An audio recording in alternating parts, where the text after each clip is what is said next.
Presidente, a un ministro se le ha ocurrido interponer una acción para evitar las interpelaciones.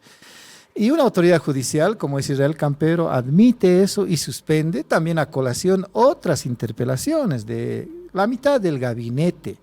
Nosotros habíamos entendido de que la situación era injerencista, considerando de que un órgano se estaba interponiendo en otro órgano, cuando la atribución de ese órgano es en el aras de fiscalizar una interpelación, por ejemplo. ¿Cómo ha tomado su autoridad esta noticia? ¿Qué acciones se están en la práctica desarrollando? Presidente, buenos días. Bueno, primero que nada, por supuesto que coincidimos con lo que usted manifiesta y estamos profundamente molestos con este fallo emitido por la Sala Constitucional Primera de La Paz. Nosotros hemos asumido la defensa de la facultad legislativa que tenemos los diputados y senadores, y entre ellos la facultad de interpelar y hasta censurar a algún ministro cuando se considera que su política no es correcta. Hay que admitir también que la interpelación se la ha estado mal utilizando por parte de algunos parlamentarios, pero eso no implica que permitamos que una sala, unos vocales, quieran cercenar una facultad legislativa que tenemos. Por eso, a pesar de que no fuimos los directos, digamos, notificados, somos terceros interesados, nos apersonamos en la audiencia, hicimos una defensa como corresponde y consideramos que la sala se ha extralimitado en sus funciones y por lo tanto rechazamos vehementemente ese fallo y no descartamos iniciar las medidas legales pertinentes una vez que tengamos también el resultado final. Hemos sido notificados el día de ayer con el fallo y está en revisión en este momento en el Tribunal Constitucional Plurinacional. Yo quiero decirle que es una barbaridad lo que se ha hecho y por supuesto eso es un atentado contra nuestra Cámara de Diputados y Senadores. Presidente, ¿cómo está? Antonio le saluda, un placer como siempre poder conversar con usted. ¿Qué antecedentes se puede tomar del pasado? ¿Algo así ha ocurrido antes? ¿Es la primera vez que un órgano le impide a otro órgano ejercer sus funciones? ¿Hay algún antecedente, presidente? Mire, yo me considero conocedor de la historia política y jurídica del país. Sin embargo, no tengo ningún antecedente en este momento donde un órgano se hubiera inmiscuido en este tema y sobre todo pretenda vulnerar una facultad legislativa que tienen los legisladores. No tengo en la memoria en este momento. Lo que sí puedo decirle, también es cierto que vamos a asumir la defensa, estamos defendiendo esa facultad, pero también algunos diputados han mal utilizado sí. esto. Han mal utilizado interpelando por cualquier motivo, con un sinnúmero de interpelaciones, y luego cuando los ministros venían a informar también ni siquiera se percataban o tomaban atención de los informes brindados, iban con un eslogan y con una intención también de perjudicar la gestión del gobierno.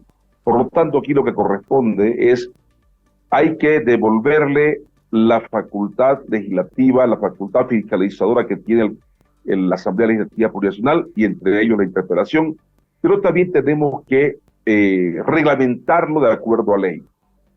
Tenemos que reglamentarlo de acuerdo a ley, por eso nosotros hemos convocado ayer a las 3 fuerzas políticas para que tengamos en consenso una ley que nos permita cumplir el precepto constitucional del artículo 158, parágrafo 18. Lamento que la fuerza política Comunidad Ciudadana nos ha hecho llegar una nota donde nos dice que no va a asistir, no asistió, y a raíz de eso, conocedor de otra fuerza política, nos ha pedido reprogramar esta reunión política. Yo creo que la salida de aquí tiene que ser política, pero con un sustento jurídico, y por supuesto también tomando las acciones pertinentes contra los vocales de la Sala Primera. Presidente, hay una serie de acciones contradictorias. A ver, primero usted detecta que algunos diputados interpelan por interpelar. Segundo, Correcto. Segundo, ¿cómo se le ocurre también al órgano ejecutivo interponer una acción contra una interpelación. Tercero, ¿cómo se le ocurre a un órgano judicial quitarle esas facultades al órgano legislativo? Entonces hay una serie de contradicciones. ¿Acaso también, presidente, no es cuestionable la acción del ministro de Economía, Marcelo Montenegro?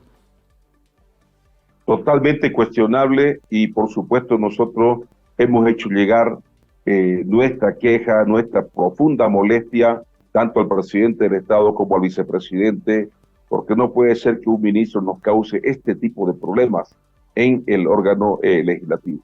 No es posible también que el Poder Judicial se entrometa y, vulnerando la Constitución Política del Estado, quiera lacerar una facultad tan importante que tenemos los parlamentarios.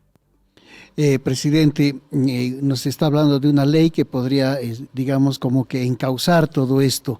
Y quiero preguntarle lo siguiente. Usted nos decía que hay que devolverle al órgano legislativo esa facultad que tiene, ¿no es cierto?, de fiscalizar.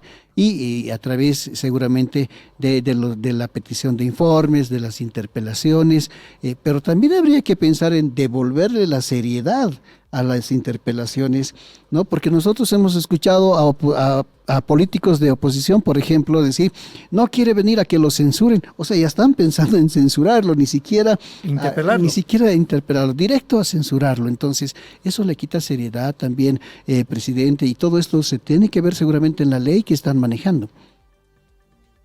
De hecho, creo que tenemos que llevar adelante una profunda reflexión sobre el actuar también de algunos diputados y senadores, porque es verdad, los ministros venían últimamente prácticamente ya juzgados, prácticamente venían ya a ser insultados, a que se les falte el respeto y no a escuchar, ¿no?, el informe que tenían que dar respecto a la política pública que estaban ejerciendo. Eso es verdad y creo que tenemos que reflexionar profundamente. Pero nada le da derecho a ningún órgano a entrometerse en los asuntos de otro órgano, y menos al órgano judicial a querer, vulnerando la Constitución Política del Estado, privarle a nuestros parlamentarios de una facultad que tienen de fiscalizar y, por supuesto, de interpelar. Pero el tercer elemento es que esto nos sirva para ver soluciones que nos permitan reglamentar esa facultad, de tal manera que se ejerza una interpelación, pero que no se lo esté censurando con anticipación. De tal manera que en el proceso de interpelación también se vayan a las preguntas concretas, a la información requerida, y finalmente se determine si se le da el voto de confianza o se censura a un ministro. Y además tiene que estar muy claro qué pasa después de la censura, porque la ley 1350, recuerden que también vulneró los derechos de los ministros.